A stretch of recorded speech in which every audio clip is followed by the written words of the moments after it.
Music lovers were first exposed to one of John Denver's greatest songs when the song "Take Me Home Country Roads" became popular.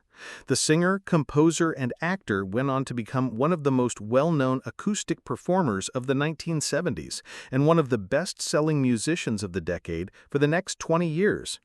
Denver was a role model celebrity in addition to being a well-liked voice. But out of sight of the camera, Denver's personal fans couldn't believe this was the same artist they admired because life represented was so startling. The terrible tales, which included ex-wife confessions and official accounts of Denver's illicit actions, were more accurate than his supporters had anticipated. The man's true character has finally come to light after years of conjecture, and it is startling beyond anyone's wildest expectations. Denver was born on the last day of December 1943 as Henry John Deutschendorf. Denver grew up in Roswell, New Mexico, in a family that loved aviation, the kind of upbringing that many boys aspired to. In a bomber known as the B-58 Hustler, his father, Captain Henry Deutschendorf, Sr., a famous Air Force pilot, achieved 3 speed records. In the military, the man was a hero, and he was even inducted into the Air Force Hall of Fame. However, the drawback of this idyllic existence for young Denver was the unpredictable characteristics of military life. As a result of their frequent moves, the family quickly found themselves in Arizona, Alabama, and Texas. Unfortunately, Denver never stayed in one town long enough to form close friendships. It would be time to relocate again, just when he was beginning to settle in. He spent the rest of his life feeling alone and as like he didn't really belong anywhere as a result of this. Denver received a unique present from his grandmother when he was 11 years old and lived in Tucson, Arizona, an antique Gibson guitar manufactured in 1910. Therefore, it was over 40 years old when it reached Denver's hands. This guitar came to represent his security, and he used it to create songs that helped him feel less alone when he was feeling down. He quickly advanced to the Tucson, Arizona Boys Chorus, where he gained experience singing in harmony and give a public performance.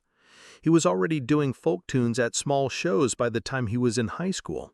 Music was evolving beyond a pastime. It helped him find his position in the ever-evolving world, a universe that included his father, who was extremely rigid. Denver was encouraged to excel at everything by his father, Dutch. However, Denver was a straightforward person who merely desired to compose music. The relationship between the father and son was frequently challenging as a result. Nevertheless, flying remained their shared profound passion. Denver's ability to fly allowed them to finally appreciate one another's company. It drew them nearer. Maybe the activity's danger served as a reminder to them of how important living loved ones are. Much later on, the same risk would play a devastating part in Denver's life. Denver's sense of liberation from flying remained with him and frequently appeared in his songs. Denver studied architecture at Texas Tech University after graduating from high school. However, he soon discovered that building design was not what he wanted to do. His goal was to become a musician. So he dropped out of school and moved to Los Angeles. Around that time, he decided to change his last name. He loved Colorado's mountains and rivers, which is why he named it the state capital, Denver. It seemed like a new beginning. Denver had a huge break in the middle of the 1960s. He was selected to be the lead singer of the Chad Mitchell Trio from a pool of over 200 singers that tried out.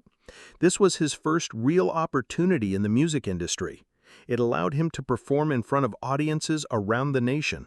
He made 3 albums during his roughly 2 years with the group. His confidence as a singer increased while he was on stage. Denver took in the hardships of life on the road and gradually began to discover his voice. Leaving on a Jet Plane is among his most well-known compositions from that era. It became a #1 hit on the Billboard charts at the end of the 1960s, after it was recorded by the folk trio Peter, Paul, and Mary. That song demonstrated that Denver's writing could really resonate with listeners even though he wasn't yet a well-known solo musician. Denver didn't turn around after the 3 parted ways. On his own, he was already beginning to move up the charts. Making the transition from group to solo vocals wasn't easy, but Denver made it look easy. His breakthrough album, Poems, Prayers, and Promises, was released in the early 1970s, when his career really took off. The song Take Me Home Country Roads ended up becoming a classic, although it almost didn't. For a moment, it seemed as though the song might fail due to sound problems with the first copies. But Jerry Winenrob, his new manager, persisted. He started pushing radio stations in Denver to play the song. It gained popularity gradually after it was released in mid-April. It peaked at number 2 on the Billboard Hot 100 by the end of August. It then turned gold after selling over 1 million copies. The song continued to be popular over time and eventually sold over 1.5 million copies in the world. In the United States alone, there are 5 million digital copies. West Virginia designated it one of their official state songs because of its powerful influence. In response, Denver issued a new album in September 1972 titled Rocky Mountain High. It was the first of his 6 albums to make it into the U.S. Top 10. It reached its highest position on the Billboard 200 list at number 4. Rocky Mountain High, the title track, became one of his most popular singles, reaching the top 10 of the Billboard Hot 100 in 1973. It peaked at number 29 on the year-end chart that year and gained popularity among fans who enjoyed the outdoors and the natural world. The song is even more relevant to Denver because the album cover was shot at Slaughterhouse Falls in Aspen, Colorado. Rocky Mountain High became one of Colorado's 2 official state songs decades later.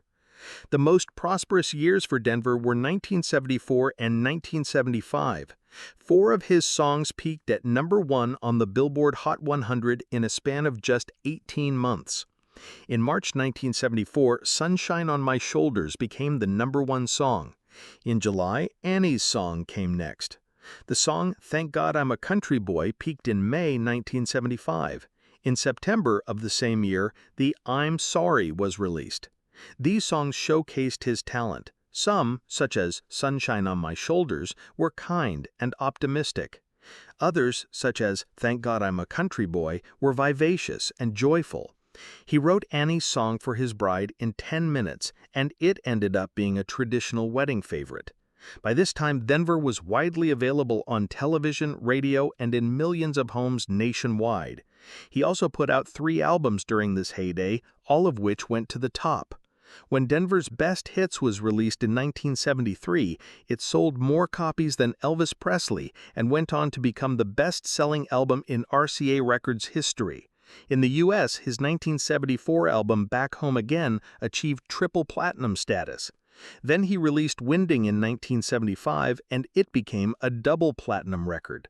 These 3 albums collectively demonstrated Denver's status as a true music superstar.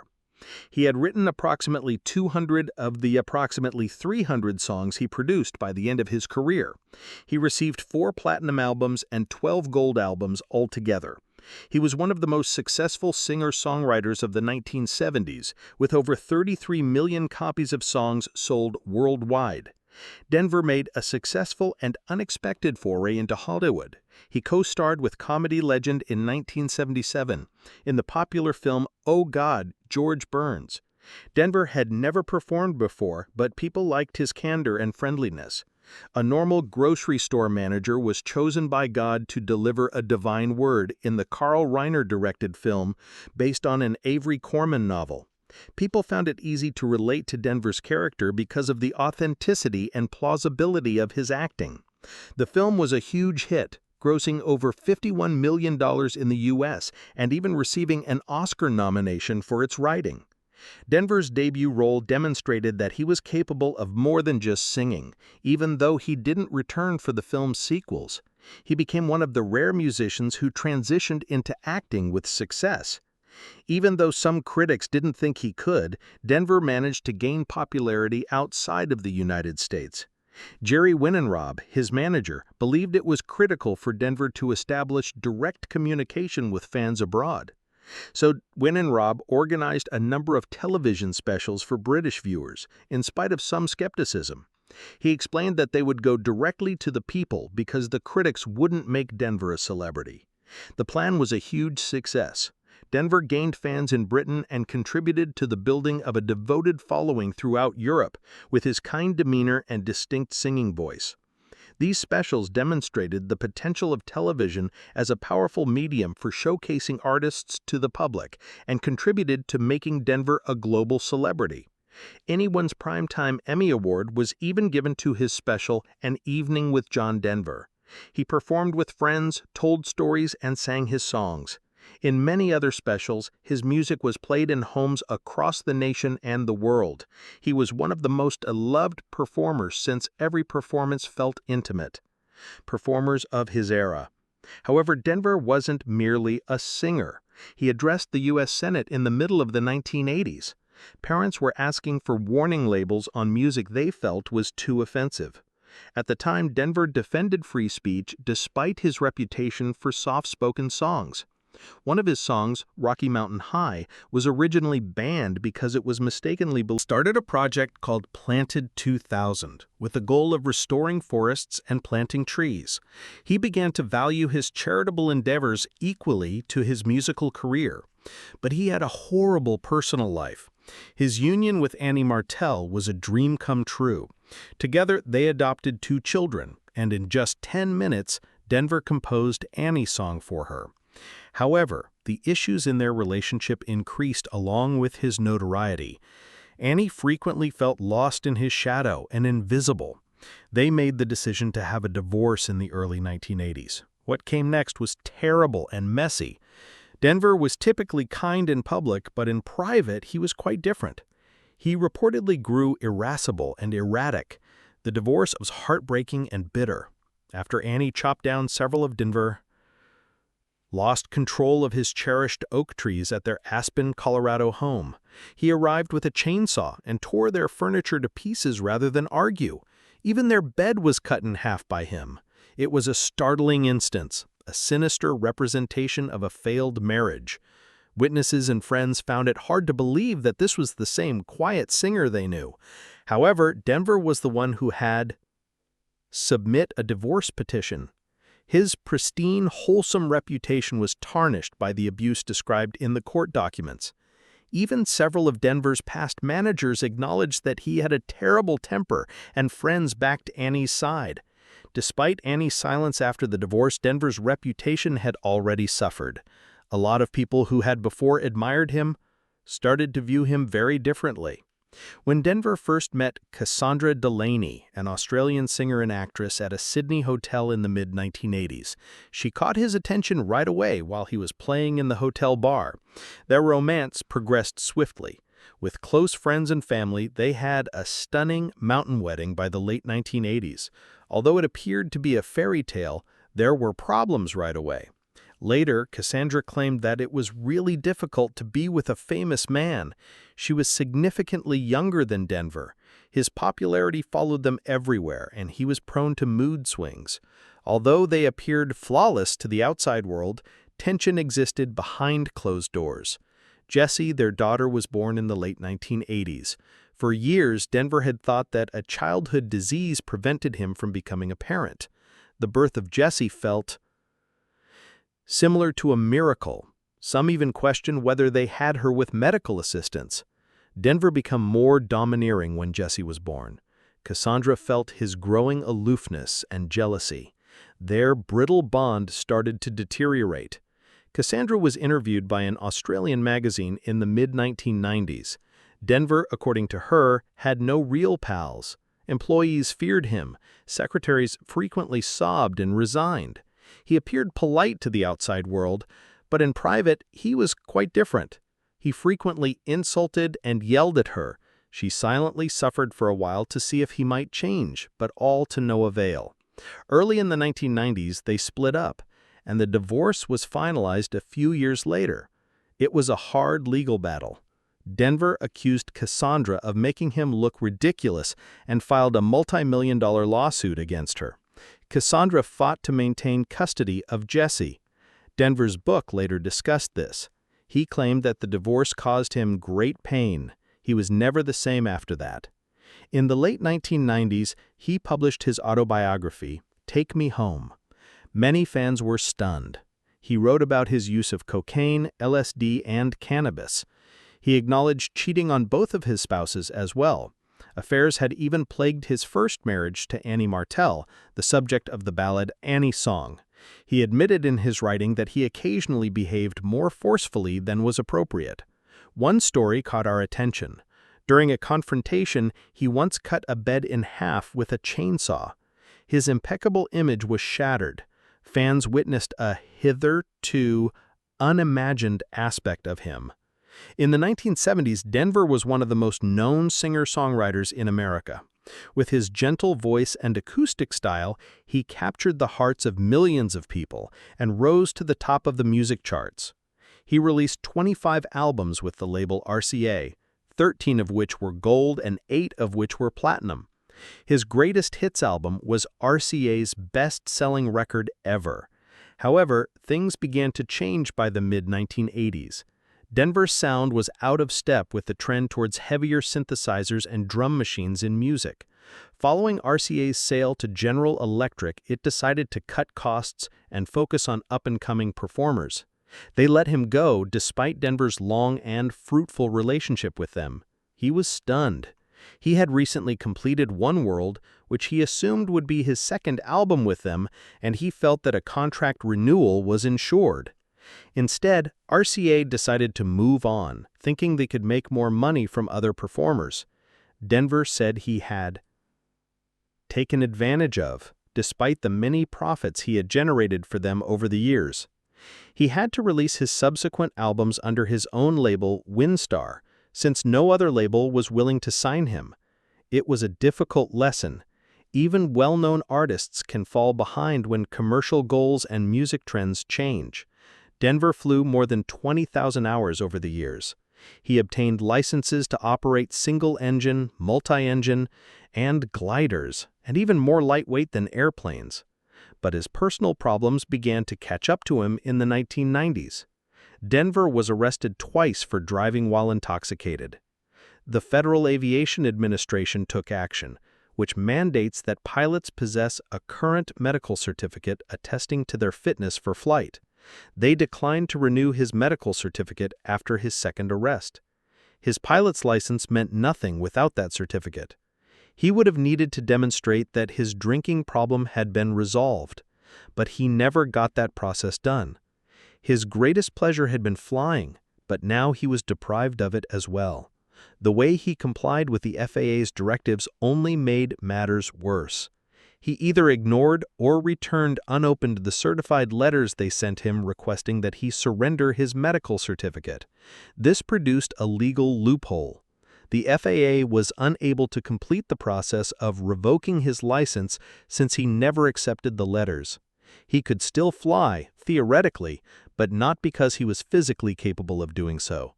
Only because his cooperation was essential to the system. In March 1997, that loophole was finally closed. The FAA certified Denver to one of its certified letters, allowing them to ground him formally. Every flight he took after that was prohibited. Denver decided not to comply with all the rules he had ignored for years and prove his sobriety in order to regain his flying certificate. Despite all of this, he continued to fly. He brought out a small experimental aircraft that he had recently purchased. On October 12, 1997, he was rehearsing landings and takeoffs near Monterey, California. He had only possessed the plane for a day and only flown it by himself after spending perhaps 30 minutes with an instructor. The aircraft was difficult to fly and had undergone significant modifications. One of the main problems was the fuel selector valve. It was now behind the pilot's left shoulder, in a difficult-to-reach position. Denver had to stretch back uncomfortably and twist in his seat to transfer tanks. It was often necessary to use pliers to turn the stiff valve. He also had difficulty reading the fuel gauges because they were behind him. He needed a portable mirror to check them. Even then, the readings were unclear. He emptied the left fuel tank that morning while flying near the Monterey Peninsula Airport. The engine sputtered and suddenly died, according to witnesses. Denver attempted to swap to the right tank when the fuel ran low. He had to turn the valve with pliers and reach behind him to accomplish it. In the process, he unintentionally hit the right rudder pedal. After the nose fell precipitously, it collided with the Pacific Sea. Denver died immediately. Denver had only about 3 gallons of fuel in one tank and 6 in the other when the flight began. According to National Transportation Safety Board investigators, they stated that one of the main causes of the crash was his lack of knowledge with the aircraft. They also drew attention to the dangerous design modifications that made it impracticably impossible to switch fuel tanks in midair. Denver was an experienced pilot, but he hadn't properly trained to fly this aircraft. The crash might have been prevented according to the investigation. The accident might not have occurred if Denver refueled, increased training, or flew a jet with a safer fuel system. His last flight served as a somber reminder of how minor mistakes and disregarded cautions can have disastrous consequences. Denver passed away in the late 1990s, and it wasn't just a tragic event. It served as a warning. Millions of fans lamented the passing of a well-liked folk artist, but the accident also exposed a more nuanced aspect of his private life. Denver's intense passion for flying occasionally veered into dangerous territory. Even without the necessary medical clearance, he was known to fly and do glider tricks with the engine off. These behaviors demonstrated a tendency to push boundaries, sometimes in dangerous ways. He continued to fly despite repeated warnings from aviation authorities and the revocation of his medical clearance. The crash also revealed other bad decisions: traveling alone without submitting a flight plan, using a plane with known design flaws, and using minimal fuel. These decisions weren't random.